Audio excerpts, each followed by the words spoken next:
ठीक है यार, लोकल से वसुदेव कुटेल। अब मैं 2 मिनट ये पूछूंगा, अगर कोई डाउट है इन जनरल प्रिपरेशन से लेके वो बताइए, वो हम एक बार बातचीत कर लेते हैं, उसके बाद क्लास कंक्लूड करेंगे। इन जनरल मेरे हिसाब से मैं आप लोग को अपने तरफ से क्या क्या बोलूंगा करने, एक हर दिन यार स्टैटिस्टिक्स का एक क्वेश्चन बनाइए, मस्ट डू। मेरा सजेशन जो मेंस को प्रिपरेशन को लेके है, मैं आपको एक सजेस्ट करूंगा, एक क्वेश्चन है स्टैटिस्टिक्स का एवरी डे मस्ट डू। और बेस्ट क्या है, कोई कोचिंग इंस्टीट्यूट का क्वेश्चन उठाने से अच्छा है कि आप PYQ लीजिए, पीछे से बनाना शुरू कीजिए, आगे से मत बनाइएगा। और जहां स्टैटिस्टिक्स आए DI बनाना है ना, आपको पहले ही दिन बताया, शुरू में आप जाइएगा तो मीन मीडियन मोड पूछा हुआ है, आप पीछे अभी जो लास्ट 66 हुआ है उसके हिसाब से पीछे से बनाना शुरू कीजिएगा, मस्ट डू है यार। एक क्वेश्चन एवरीडे बनाइए और टाइम लिखिए। दूसरा चीज मेरे हिसाब से आंसर राइटिंग जो है, 2 टाइप के लोग होंगे जिनका कंटेंट पूरा नहीं हुआ है, ठीक है, उनके लिए मैं क्या बोलूंगा, कंटेंट जो है, कंटेंट एक लोग हैं कंप्लीटेड, एक है नॉन कंप्लीटेड। जिसका कंटेंट कंप्लीट हो गया वो आंसर राइटिंग क्या करेंगे, लिखना शुरू कर देंगे। जिनका कंटेंट कंप्लीट नहीं हुआ है वो क्या करेंगे, वो आंसर राइटिंग लिखना शुरू कर देंगे। मतलब क्या हुआ कि आंसर राइटिंग आपको करना ही है, क्योंकि मैं बता रहा हूं एक्चुअली क्या है ना कि कंटेंट कंप्लीट नहीं होगा, कंटेंट नहीं कंप्लीट होने वाला।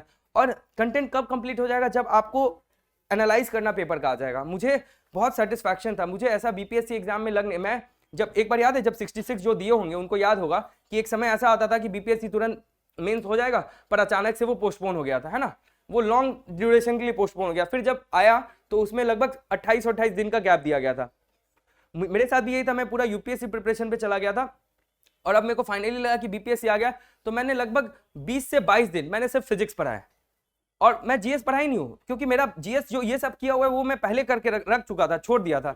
और मैं 20 से 22 दिन फिजिक्स पढ़ता हूँ, और ये जो मेरे नोट्स थे, मैं बस 5-6 दिन में मैं सेटिस्फाइड था कि भाई 3-4 दिन में तो GS कर लूंगा।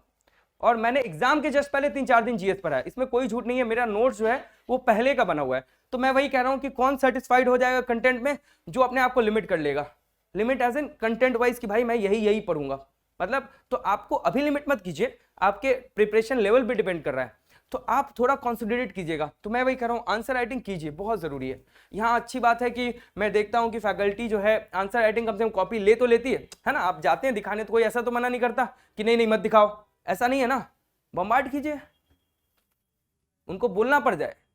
मैं ये बोल रहा हूँ आंसर दिखाइए ना, क्या हो जाएगा, आंसर दिखाइए। कुछ लोग हैं इस अपॉर्चुनिटी का फायदा उठा रहे हैं, कुछ लोग नहीं उठा रहे, उठाना चाहिए। मतलब आंसर आप दिखाइए, कुछ तो बोलेंगे, कम से कम बोलेंगे कि यार सही नहीं। वो मैं क्या बोल रहा था आपको कि टेस्ट देना क्यों इंपॉर्टेंट पता है, इसलिए नहीं कि कितना मार्क्स आ रहा है, मेरा एकदम ये फंडा क्लियर था कि मैं टेस्ट इसलिए नहीं दूंगा कि मुझे मार्क्स कितने हैं, मुझे मार्क्स से फर्क नहीं पड़ता था। लास्ट में, शुरू में तो खूब फर्क पड़ता था, वही मार्क्स के बारे में सोच के खुश हो रहा हूँ। 101 आ गया तो भाई 2 दिन नहीं पढ़ूंगा, भाई अब तो 101 आ रहा है, और 60 आ गया तो भाई पूरा परेशान हो, उसमें भी नहीं पढ़ रहे, परेशान है पर नहीं पढ़ रहे। वो सब रियलाइजेशन बाद में आता है, 2 साल आप प्रिपरेशन कर लेते हैं, 3 साल प्रिपरेशन, बट आप इसलिए आप किसी से इंटरेक्ट करते हैं तो लर्न फ्रॉम देयर एक्सपीरियंस। तो वही है कि मार्क्स एकदम भूल जाइए, मार्क्स लिटरली मेरे हिसाब से मैटर नहीं करता है, क्योंकि यार उस दिन क्वेश्चन अलग होगा, हो सकता है ना क्वेश्चन अलग हो, मार्क्स अच्छा आना चाहिए, वो नहीं बोल रहा हूँ, पर मार्क्स से ओवरवेल्म नहीं हो जाना है। क्योंकि देखिए, अगर आप खराब मार्क्स से दुखी होंगे तो अच्छे मार्क्स से खुश तो जरूर होंगे। ऐसा तो हो ही नहीं सकता कि ब्रह्म तो आप है नहीं कि खराब मार्क्स से दुखी हैं और अच्छे मार्क्स से खुश ना हो ना। तो थोड़ा स्टेबल मेंटेन करना है। खराब मार्क्स आया तो तुरंत देखना है कहाँ गलती है, अच्छा मार्क्स आया तो फिर देखना है कि ठीक है, कंसिस्टेंटली मूव करते हैं, मतलब थोड़ा स्टेबल रह के प्रिपरेशन करना है, ओवरवेल्म नहीं होना है। तो इसके लिए क्या, आंसर राइटिंग बहुत जरूरी है, आंसर राइटिंग बहुत ज्यादा जरूरी है। ग्रुप भी बना हुआ है बहुत लोगों का, तो आप म्यूचुअली देखें ना, दूसरा आंसर भेजें, कोई पढ़ेगा, कुछ बोलना है किसी को बोलेगा, नहीं बोलना है नहीं बोलेगा। मैं कह रहा हूं एक्सपोज योरसेल्फ कि भाई अपना जो फियर है आंसर राइटिंग। बहुत लोग आंसर क्यों नहीं लिखते, क्या लगता है उनको, खराब लिखेंगे तो क्या, तो आप नहीं लिख रहे हैं उससे बहुत बड़ा काम तो नहीं करते रहे, इससे अच्छा खराब लिखो यार। खराब लिखने के लिए, नहीं लिखने से अच्छा है खराब लिखने के लिए कुछ तो नंबर देगा, खराब ही लिखा है, नहीं लिखने से तो ज्यादा नंबर मिलेगा। ऐसे सोचो यार, कुछ भी काम करना है ना प्रिपरेशन में, बस ये देखो कि ये प्रिपरेशन के नजदीक ला रहा है कि नहीं मुझे, बस इतना देखो। फॉर एग्जाम्पल दोस्त के साथ घूमने जाना है, बस ये सोचो, क्योंकि अब टाइम कम बचा है, you have to be selfish. ये सेल्फिशनेस वो वैसा सेल्फिशनेस नहीं है, it's about your career option. आप अच्छा कर लोगे तो यार आप सिर्फ अपने लिए नहीं रहोगे, मतलब बहुत सारे दोस्त हैं, फैमिली है, बहुत सारी चीज डिपेंड करती होंगी ना यार। मेरे केस में था कि जब तक मेरा यहाँ सिलेक्शन नहीं हुआ था, हम लोग का घर बनना था, वो रुका हुआ है बहुत सालों से पूरा। अभी जब सिलेक्शन हो गया तो पापा ऐसे पैसे लगा रहे हैं जैसे भाई रातों रात अमीर हो गया, मतलब वो माइंडसेट की बात है। मैं वही कह रहा हूँ, इट्स अबाउट द माइंडसेट। उनको पता है कि भाई अब हो गया है, अब हम आई कैन इन्वेस्ट, तो बहुत सारी चीजें रुकी होती है। तो इसलिए अभी सेक्रीफाइस करना हो ना, तो ये सेक्रीफाइस नहीं है। पहले तो ये जान लो, किसी को अगर बहुत दुख हो रहा होगा कि हम भाई सुबह 4 बजे उठ के पढ़ रहे हैं, बाप रे हम बहुत मेहनत कर रहे हैं, और जो है फैमिली के साथ हम दिवाली में नहीं घर घूमने जाने हैं, तो बहुत मेहनत कर रहे हैं, तो मैं बता दूं ये कोई सेक्रीफाइस नहीं है। क्योंकि आप जब आंख खोल के आसपास देखेंगे ना, तो देखेंगे जो सब्जी वाला सब्जी बेच रहा है वो सुबह 3 बजे जाके सब्जी लेता है, वो हर दिन वो वही काम करता है, और आप 4 बजे इसलिए उठ रहे हैं क्योंकि आप अपना करियर प्रोग्रेशन कर सके। पर वो इसलिए उठ रहा है क्योंकि उसको लाइवलीहुड डिपेंडेंट है। आपके साथ ऐसे फैमिली मेंबर्स होंगे जो सीआईएसएफ, सीआरपीएफ, आर्मी में ऑफिसर है। मेरा खुद का दोस्त ऑफिसर है भाई, कभी कभी टाइम नहीं मिलता, ऑफिसर रैंक तो खूब है भाई, उसको सुबह सुबह हर दिन उठना पड़ रहा है। तो मैं ये कह रहा हूं, आप अपने लिए कर रहे हो, पहले तो ये सोच लो, ये भूल जाना कि फैमिली के लिए और समाज के लिए वो सब बहुत इंटरव्यू में अच्छा लगता है, पर जब प्रिपरेशन का मोटिवेशन होना चाहिए ना भाई, वो आप अपने लिए कर रहे हो। तो ये अपने ऊपर दया जो आता है ना कि भाई हम इतने साल से नहीं गए हैं घर, और ये सब जो है, ये सब अपने आप को उतना वैल्यू ही नहीं करना है। ये नॉर्मल सी बात है, बहुत नॉर्मल सी बात है। तो इससे प्रिपरेशन का लेवल आपका इंक्रीज होगा। ठीक, तीसरी बात मेरे हिसाब से क्या करना है, एग्जाम का टाइम जब आए, एग्जाम का जब टाइम आए आपके पास, then you have to be very conscious. एक वीक जो लास्ट का एक वीक होगा, also I will be interacting with you, आप एडमिनिस्ट्रेशन को बोलेंगे और मैं भी कोशिश करूंगा कि मैं आप लोगों से इंटरेक्ट करूं, क्योंकि मैंने इतना क्लास दिया है तो इमोशंस भी अटैच्ड हैं, और मैं चाहता हूं कि इस क्लास के स्टूडेंट्स जो हैं क्वालिफाई करें। I will be there with you in interview process, मैं चाहता हूं कि इंटरव्यू में भी आपके साथ रहूं, ठीक है। तो उसके साथ क्या ना, एक वीक पहले एग्जाम के पहले जो है नया कंटेंट मत पढ़िएगा, क्योंकि ये प्रीलिम्स नहीं है, बात समझिए, ये प्रीलिम्स नहीं है। आपको अपना कंटेंट जो है एकदम रोक देना है, चाहे वो नया स्कीम पढ़ाया जा रहा हो, नहीं आ रहा हो, डज नॉट मैटर, रोक देना अपना कंटेंट। अब एक होता ना ब्रह्म की प्राप्ति, ORN ओल्ड राजेंद्र नगर जानते हैं, देखेंगे एस्पिरेंट्स देखेंगे कि नहीं, ओल्ड राजेंद्र नगर क्या होता है, वहां ब्रह्म क्या है पता है, आप दुकान में घूम रहे हैं, वहां चारों तरफ येलो येलो दिखता है, इतने बुकलेट्स होंगे ना, हर कोचिंग के बुकलेट्स, हर कोचिंग के मैगजीन्स, आप चाहें तो वहां का हर एक क्लास का मटेरियल बिना क्लास जाए मिल जाएगा। वो ब्रह्म है, वो है कि आप कोई नया मटेरियल देखते हैं, उस मटेरियल को अप्रिशिएट करते हैं पर खरीदते नहीं है, ये है ब्रह्म। क्योंकि इतना बढ़िया लिखा होता है ना, इतना, मैं तो खूब खरीदा हूं चीज, मैं सही बता रहा हूं। 200 किलो तो मैंने अभी ट्रांसपोर्ट में भिजवाया है घर से, मतलब वहां से यहाँ 200 किलो मैं ट्रांसपोर्ट में मंगवाया हूं सामान, मैंने इतनी चीजें खरीद रखी थी बुक्स, और 200 किलो के आसपास मैंने डिस्पोज ऑफ कर दिया है, मतलब नहीं लाया। इतना किताब है मेरे पास, इतना किताब, मैं कोई भी नया मटेरियल आता था खरीद लेता था, कोई भी। फिर मेरे को धीरे धीरे रियलाइज हुआ यार मैं तो पढ़ ही नहीं रहा हूं, और ये अननेसेसरी बर्डन बढ़ रहा है। तो आप एकदम वैसे पहुंचना है, जब मेंस का जैसे जैसे टाइम आए, आप देखिए कि मुझे ठीक है नया मटेरियल बोलिए बहुत अच्छा है, पर मेरे लिए नहीं है अभी, वो बहुत इंपॉर्टेंट है। अपने सोर्स को लिमिट कर लीजिएगा, ठीक है। किस पेन से लिखना है, किस पेन से लिखना है बहुत जरूरी, उसी पेन से लिखिए हर रोज।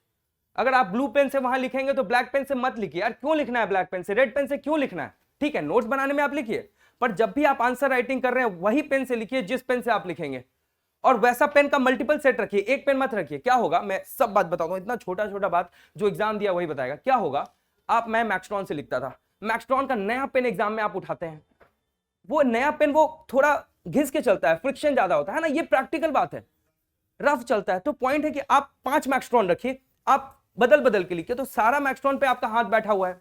एग्जाम में आप ध्यान देना है, अब एग्जाम के पहले, कि उसकी रिफिल कितनी है। ऐसा नहीं होना चाहिए कि भाई आधा रिफिल है, आधा रिफिल खत्म हो गया फिर दूसरा पेन ले रहे हैं, ये सब बात का ध्यान रखना है, क्योंकि मैटर करता है यार। वहां पे तो बीपीएससी में और फालतू कोई आके बोल देगा कि अरे पेन का कलर चेंज हो गया, अननेसेसरी क्यों करना है उसमें, जबकि इंस्ट्रक्शन में लिखा है ना ये सब बात। तो ये ध्यान रखना है। मैंने क्या बोला, खाना क्या खाओगे, अपना जो भी खाना है, मैं खाना क्या खाओगे उसमें नहीं है, पॉइंट है कि जो खाओगे उसको ध्यान रखना है, कौन सा कपड़ा पहनोगे, मैं छोटी छोटी चीज जो है ना मैटर करेगी, आप देखना उस दिन आपको कोई टेंशन नहीं होगा। आप बस, अब नोट्स जो है, बहुत लोग जो है नोट्स एग्जाम सेंटर पे ले जाते हैं, जो बहुत लोग एग्जाम सेंटर पे नहीं ले जाते हैं, दोनों लोग बहुत सही है, पर वो लोग मुझे खराब लगते हैं जो एग्जाम सेंटर पे नोट्स नहीं ले जाते हैं और पैनिक कर रहे होते हैं। यार या तो तुम रख लो, मैं क्या करता था, मैं खूब, मेरा बैग खूब भारी होता है एग्जाम सेंटर पे, इसलिए नहीं कि मैं पढ़ूंगा, बस मेरे मन में यही रहता है, मुझे खूब पता होता है कि मैं नहीं पढ़ूंगा, पर मेरे को लगता है मेरे पास नोट्स तो है, यही खुशी में मेरा सीरियसली मैं मेरा पूरा बैग भारी रहेगा, किताब भी डाल लूंगा। मेरा दोस्त बोलते अरे कितना पढ़ लोगे तुम, अपना किताब उसका भी, अरे तुम नहीं ले जा रहे हो, हमको अपना भी दे दो, ऐसे ऐसे कि वहां जाके ही। पर पॉइंट है मैं पढ़ूंगा नहीं, मुझे पता है, पर मैं जब तक नहीं ले जाता हूँ ना, मेरे साथ ये प्रॉब्लम है, नहीं ले जाऊँ मुझे छूट रहा है यार मेरा कुछ, इसलिए पढ़ लेते हैं, पढ़ेंगे नहीं। पर ये सेटिस्फैक्शन होता है ना, जैसे घर में भी देखते होंगे, हो सकता है बहुत लोग अपने पापा से बात नहीं करते होंगे, बहुत लोग हैं, हमारा जनरेशन ऐसा ही है, बहुत लोग पापा से नहीं बात करते, मम्मी से बात करते हैं। पापा घर में है, अच्छा लग रहा है ना, बात भले ही आप 4 दिन नहीं कीजिए उनसे, 1 सप्ताह नहीं, पर पापा हैं घर में, है सेटिस्फैक्शन। नहीं रहते हैं तो मन ऐसा होने लगता है, भले ही पर आप बात नहीं कर रहे, वही नोट्स के साथ है कि नोट्स है ठीक है, पढ़े ना पढ़े बात की बात। तो ये सब जो आपका प्रॉब्लम्स है ना, वो ले जा, एग्जाम में रुमाल ले जाना बहुत जरूरी है। ये बहुत इंपॉर्टेंट बात बता रहा हूं, लिख लीजिएगा, रुमाल छूटना नहीं चाहिए भाई, बेंच गंदा होता है। नहीं सही बता रहा हूं, बेंच गंदा है, आपको ये आपका प्रॉब्लम क्या होगा ना, आपको प्रॉब्लम लगेगा कि भाई मेरी कॉपी गंदी नहीं हो जाए, तो आप क्या करेंगे, हाथ से ये करेंगे, हाथ से ये करेंगे, तो फिर वहां पे कुछ निकला हुआ होता है, अंदर घुस जाए। अरे एकदम प्रैक्टिकल हुआ है मेरे साथ। तो ये सब चीज इतनी छोटी छोटी चीज है, जो आप पहले से सोच लेंगे तो दिक्कत नहीं होगा। तो ये सब चीज एग्जाम के पहले तो मैं आपसे डिस्कस करूंगा ही, स्टैटिस्टिक्स, आंसर राइटिंग, इसको मस्ट डू यार, इसके बिना आप मेंस में कुछ नहीं कर पाएंगे, कितना भी अच्छा मैं कंटेंट दे दूं, घुटवा दूं, नहीं हो पाएगा, वो निकलेगा नहीं, पॉइंट है आपसे निकलेगा नहीं उस एग्जाम में फ्लो। इसलिए मैं ब्रेनस्टॉर्म पे क्यों ध्यान दे रहा हूं पता है, आपका जो प्रॉब्लम मैक्सिमम लोगों ने मेरे से जो मिले वो यही बोलते हैं, सर मुझे पॉइंट्स तो आते हैं पर मैं उसको स्ट्रक्चर कैसे करूं, लिखूं क्या, ऐसा दिक्कत नहीं होता है, इंट्रोडक्शन ही क्या लिख रहे हैं, उसी में 2 मिनट चला गया। तो इंट्रोडक्शन आप सोचने के लिए क्या चाहिए होगा कि आपको जो ये प्रोसेस हमेशा हो रहा है, हर दिन हो रहा है। और सर से मेरी डिस्कशन हो रही थी, सर कह रहे हैं कि 20 दिन जो है ऐसा एकदम रिगरस ऐसा करवाएंगे, तो अगर ऐसा मॉड्यूल आता है तो मस्ट आप उसमें लिखें, हर दिन जो है 2 घंटे आप लिख रहे हैं, रिगरसली लिख रहे हैं, तो दिमाग जो है आपका फ्रस्ट्रेट हो रहा है, वो फ्रस्ट्रेशन एक लेवल हो जाता है ना कि तुम अब कर लो मेरे को फ्रस्ट्रेट, मेरा आदत है फ्रस्ट्रेशन का, तो उस लेवल पे पहुंच जाना चाहिए। फिर जो है आपका जो होता है ना, मतलब जो अचीवमेंट वाला लेवल, जैसे मोहम्मद अली जिन्ना ना, बहुत बड़े रेसलर रहे ना, मोहम्मद अली जिन्ना, तो वो हैं, ठीक है, मोहम्मद अली, ठीक है। तो मोहम्मद अली जो है, उनसे पूछा गया कि व्हेन यू स्टार्ट काउंटिंग, तो बोला व्हेन इट स्टार्ट्स हर्टिंग, मतलब वो डिप्स करते थे, तो उनसे पूछा आप कितना कर लेते हैं दिन में, तो बोलता मैं तो गिनना तब शुरू करता हूं जब मेरा पेट जो है ऐसे दर्द करना शुरू होता है। समझ रहे? तो इतना आंसर राइटिंग कर लीजिए, इतना आंसर राइटिंग कर लीजिए कि you are like ready to write anything, ready to write anything. उसमें क्या होगा ना, तब उस दिन आपको दिक्कत नहीं आएगा करंट अफेयर्स का क्वेश्चन लिखने में, मैं सही बता रहा हूं।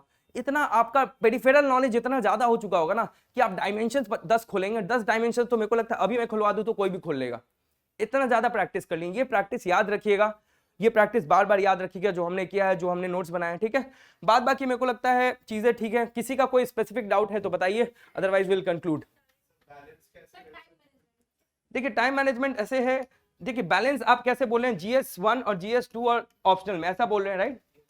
देखिए मेरे हिसाब से क्या है ना, जब तक अभी रिजल्ट कब है, 14, 15, 14, 15, अभी के हिसाब से कुछ लोग होंगे हु आर वेरी श्योर 110 वाले प्लस, उनको तो कोई डाउट ही नहीं है ना, उनका अप्रोच अलग होगा। कुछ लोग जो ऐसे हैं जो शायद बाउंड्री पे जिनको लगता है, अभी मुझे भी नहीं पता कट ऑफ क्या होगा, मैं पहले ही बता दिया था कट ऑफ प्रेडिक्शन ये सब मैं ज्यादा विश्वास नहीं करता, क्योंकि यार वो डिपेंड कर जाता है। अब 104 105 आ रहा है, तो कहीं ना कहीं हो भी सकता है, नहीं भी हो सकता, नहीं पता, मतलब क्या ट्रेंड रहा है, कितने लोग दिए, किसी को नहीं पता होता, ठीक।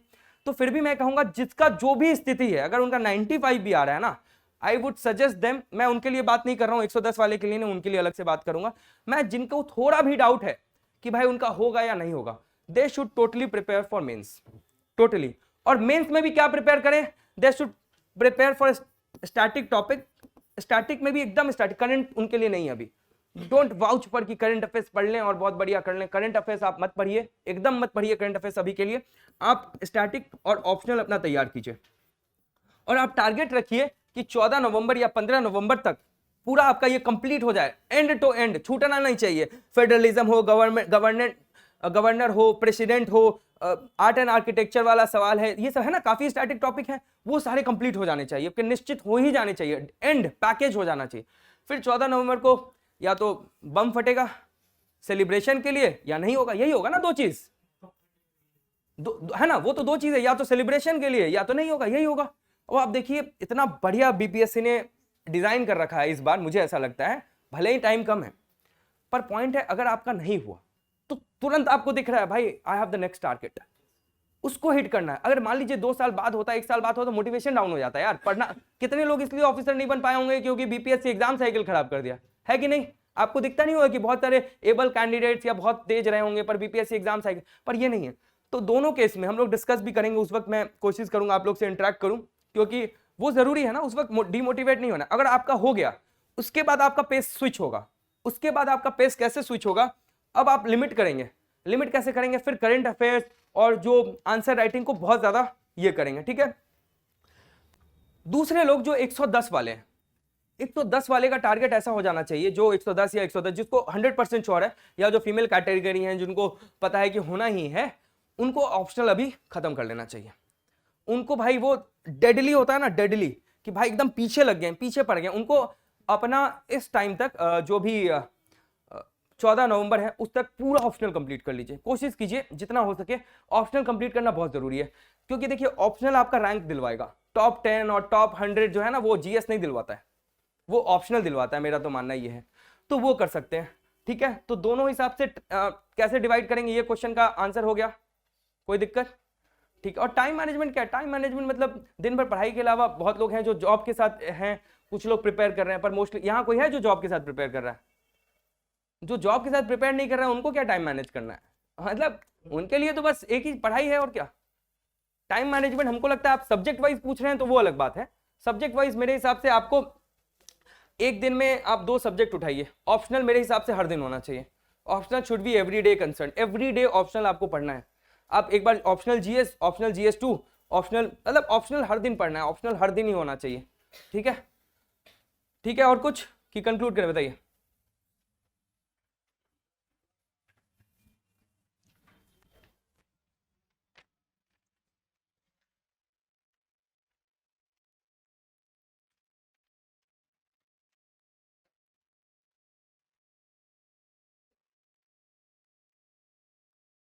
और कुछ पूछना है? तो ये वाली बात जो मैंने आपको बार बार बताई है, इसको प्लीज जो है इंप्लीमेंट कीजिएगा। आंसर राइटिंग जो है ना, मैं देखिए मैं सब कुछ बोल देता हूं, फिर लास्ट में आपको फाइनली आंसर राइटिंग को ही स्टिक करना है। और यहां मैं आपको बोला ना कि आप आंसर राइटिंग चेक करवाइए ना, मतलब इंस्टीट्यूट परेशान हो जाए, सही बता रहा हूं। इतना आंसर चेक करवाइए, रोज सब लोग आके आंसर चेक करवाइए। क्यों नहीं करवा रहे हैं? करवाइए। अगर आपके पास अपॉर्चुनिटी अभी दी गई है तो करवाइए। और ऐसा भी होता है ना कि यहाँ पे जो बहुत सारे स्टूडेंट्स जो ऑनलाइन देख रहे हैं, उनको लगता है कि मैं आंसर चेक करवा सकता हूँ नहीं। अरे आप इंस्टीट्यूट में हैं, रजिस्टर नहीं है, आके चेक तो करवाइए। मना करेंगे तब बोलिएगा। यहाँ पे मेरे को बोला गया है कि हम सबका आंसर चेक करते हैं, तो मैंने बढ़िया है। इंस्टीट्यूट में बोला गया है कि जो है रजिस्टर किए नहीं कर रहे, फिर भी लोग आके मेरे को आंसर दिखा, तो ठीक है ना, अपॉर्चुनिटी। आप लोग तो रजिस्टर्ड है यार। मैं कुछ लोग को देखा जो इंस्टीट्यूट में कोर्स नहीं लिए, वो आंसर चेक करवा रहे हैं, तो आप क्यों नहीं करवा रहे हैं? करवाइए आंसर, मतलब कुछ है तो आंसर राइटिंग करना है, आंसर राइटिंग कीजिएगा। बाद बाकी मैं कनेक्टेड तो रहूंगा ही आपसे, क्योंकि मैं भी चाहता हूं आप लोग क्वालिफाई करें। और कोई भी पर्सनल कुछ हो तो मुझे बताइए, ठीक है। कोई दिक्कत, किसी को कुछ पूछना है? क्योंकि मैंने आइडेंटिफाई किया है इस क्लास में है पोटेंशियल कैंडिडेट्स जो they can score very good. मतलब मैं तो टॉप 50 तो मेरे को लगता है आना चाहिए इस क्लास से।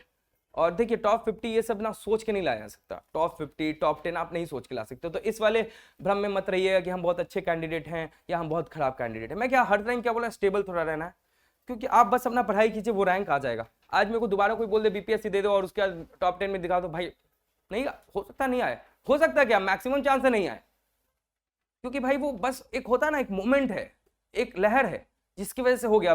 उधर 6 आ गया, इधर 9 आ गया। दोबारा मैं, मेरा फॉरेस्ट का भी मेंस है 19 को, तो मैं जाऊंगा दिल्ली, तो ऐसे ही 1-2 पेपर देने का मन हुआ दे दूंगा, पर नहीं आएगा, ऑब्वियसली नहीं आएगा। तो इतना लोड लेना ही नहीं है जीवन में कि भाई होगा नहीं होगा। अपना काम कीजिए, जितना हो रहा है करते जाइए, बस इतना ही है। अपने टाइम के साथ ऑनेस्ट रहेंगे ना तो फिर काम हो जाएगा, ज्यादा परेशान होने की जरूरत ही नहीं है, ठीक है। चलिए, okay, thank you very much, it was nice interacting with you all. और मैंने बहुत सारे नोट्स जल्दी जल्दी कराए हैं, तो पर उसके अलावा जो है मैंने और भी चीज़ें आपको दी हैं ताकि जो मैक्सिमम इनपुट हो पाए। सो अगर मेरे से कोई गलती वलती हो गई हो तो माफ़ कर दीजिएगा। Thank you very much.